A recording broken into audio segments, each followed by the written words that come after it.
Древняя культура цянцев, по мнению многих, в действительности была связана с иранскими скифами. В книге «Династии. Поздняя Хань» есть упоминание о башнях. Говорится, что в той местности люди проживают, примыкая к горам, и строят жилища из нагроможденных камней.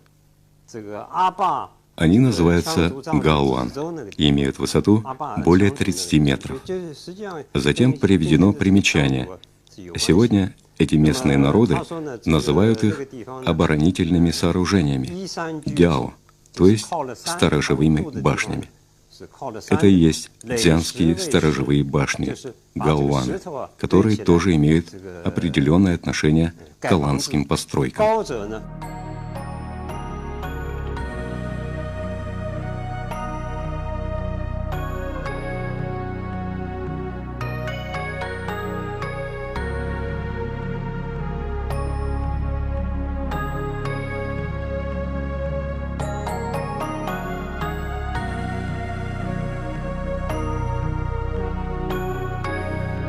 В настоящее время место наиболее плотной концентрации и наибольшего количества башен в Цзянском районе Китая – уезд Маосянь провинции Сычуань на реке Иньчжуй.